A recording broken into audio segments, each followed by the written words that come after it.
¿Qué tal? ¿Cómo estás? Soy Pilar García Muñiz y los oyentes de COPE me escuchan de lunes a viernes a la 1 de la tarde en mediodía. Allí cuento historias humanas y busco respuestas a todas las preguntas que te haces sobre lo que sucede a tu alrededor, como por ejemplo la sequía que vivimos. ¿Es esto lo que nos espera en el futuro? Sequía, el desafío de un bien escaso.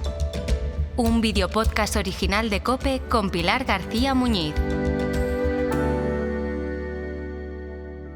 La primera persona que me gustaría que conocieras en este podcast tiene muy memorizada en su cabeza una fecha que no se le olvida, el 12 de junio. Y no es su cumpleaños, tampoco el de su mujer, no. Ese día fue el último que vio llover en su pueblo. Pedro vive en Cortelazor.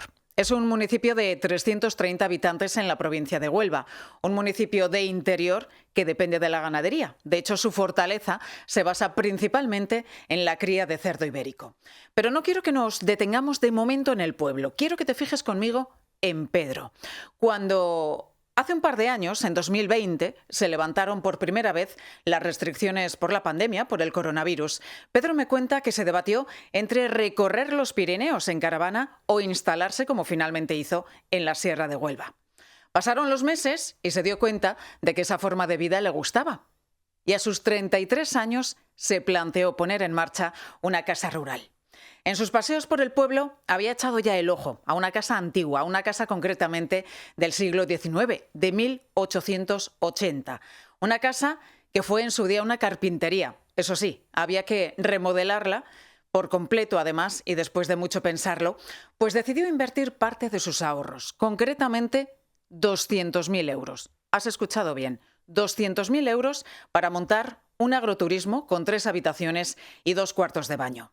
La casa, desde el pasado mes de enero, se ha convertido en la fuente de ingresos de él y de su mujer. Pero Pedro nunca imaginó lo que estaba por venir.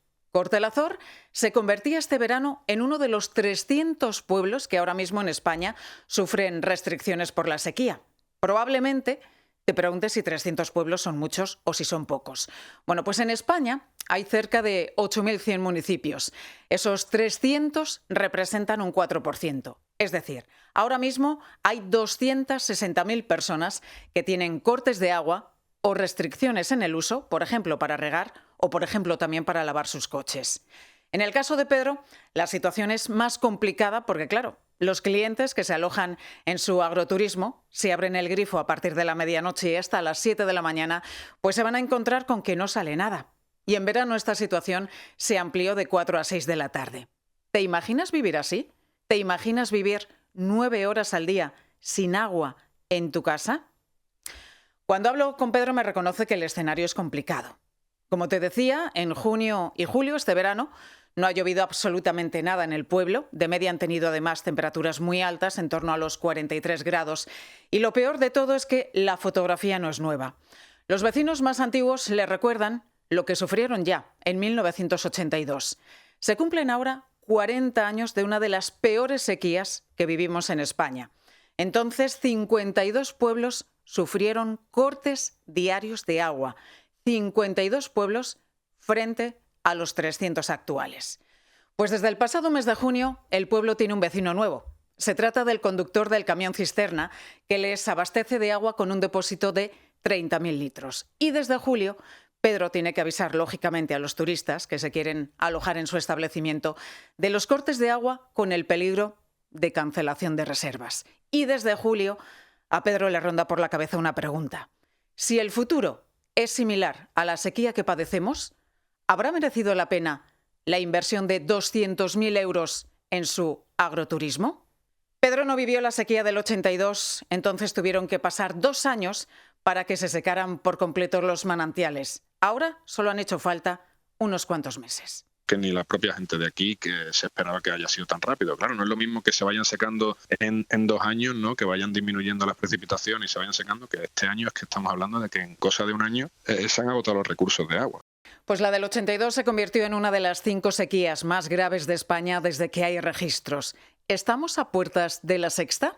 Pues se lo voy a preguntar al divulgador científico de COPE y director de la revista Esquire, Jorge Alcalde, que se encuentra aquí conmigo en este estudio de COPE. Jorge, ¿cómo estás? Lo primero, y cuéntanos, ¿crees que estamos a las puertas de una gran sequía de nuevo?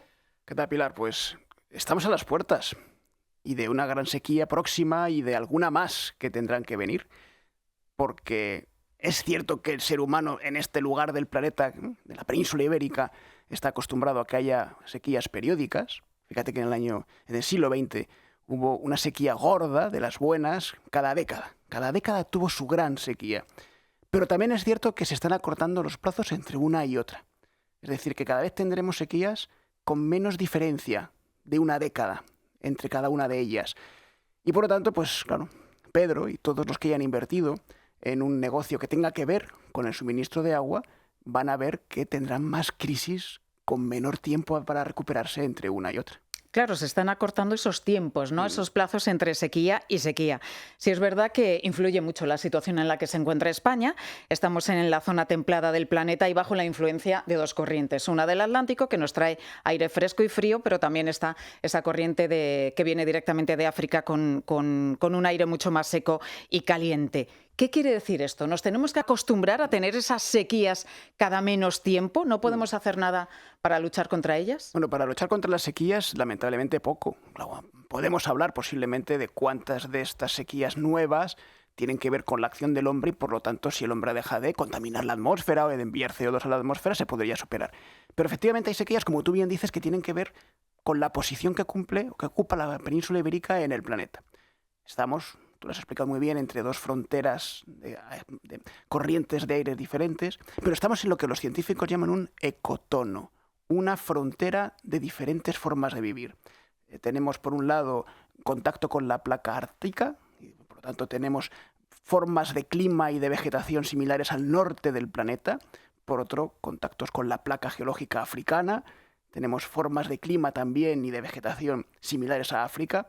Esto no es del todo malo. En este país tenemos la suerte de contar, por ejemplo, con árboles como el pinsapo, que son más propios del Ártico, del Polo Norte, y con animales como el camaleón, que son más propios de África. Lo tenemos todo junto en nuestro país.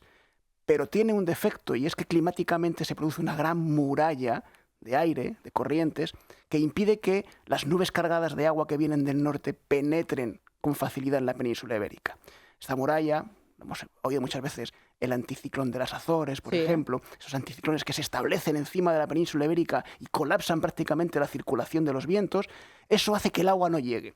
Y de manera natural se produce cada 7-8 años un gran colapso, una gran sequía.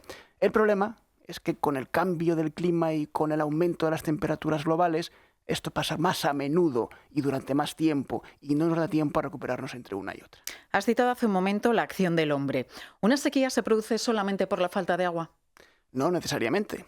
Evidentemente hay dos tipos de sequía. La sequía climatológica o meteorológica es de la que estamos hablando. Es decir, los días, a veces semanas, a veces meses, en los que la precipitación es menor de la media. Eso es una sequía producida por cuestiones naturales. Y en España tenemos muchas de ellas desde hace muchísimo tiempo, desde hace siglos. Pero la sequía hidrológica, es decir, la escasez de agua, no depende solo de que caiga poca agua, sino de que se gestione mal el agua que cae. Fíjate que este verano de horribles sequías, este verano de horribles incendios, hemos tenido paradojas como que las reservas de agua medias de la península ibérica, de España en concreto, de nuestros pantanos, de nuestros acuíferos, estaban cerca del 40%, son muy, muy bajas. Pero había pantanos en el País Vasco con el 90%. Es decir, que había agua en algunas zonas, pero mal distribuida. Y esto nos somete a ciertas paradojas que son difíciles de entender. En España está el lugar de Europa donde más llueve, que es la Sierra de Grazalema. Sigue siendo así. La mayor pluviometría que existe en Europa es una sierra que está en el sur de la península ibérica. Y sin embargo también están las zonas más secas y más desérticas de todo el continente. Otra paradoja es que además tenemos muchísimos embalses. Somos el país con más embalses per cápita del mundo. Tenemos más de 1.300 grandes embalses y ya no se pueden construir más sin tocar zonas protegidas. Buscamos soluciones. Yo no sé si una solución sería, pues pese a tener que tocar esas zonas protegidas, hacer más embalses o si nos tocará aprender a vivir con menos agua. Nos tocará aprender a gestionar mejor el agua, porque lo que está claro es que parece que todos los científicos dicen que incluso a pesar de estas sequías que tenemos periódicas, en España habría caudal de agua suficiente para todos, pero no la sabemos gestionar. Entre otras cosas porque España vive fundamentalmente, en buena manera, sobre todo el sector terciario, del regadío. España es el principal exportador de verduras y de frutas, de agricultura, de Europa. Como continente, el 93% de lo que se exporta de agricultura viene de España. Europa, todo lo que exporta a otros continentes, el 93% viene de España. Somos el tercer gran exportador de productos agrícolas del mundo, después de Estados Unidos y de China. Es decir, nuestra economía reside muy potentemente en cultivar, y en cultivar en muchos casos regadío. Esto no quiere decir que haya que cercenar la agricultura ni el progreso de los agricultores, pero hay que aprender a gestionarlo mejor. Ya lo están haciendo. Hoy tenemos muchas más hectáreas cultivadas que hace un siglo, muchísimas más, y utilizamos menos agua para regar que hace un siglo. Hay modos de cultivo sostenible, modos de cultivo que requieren menos cantidad de agua.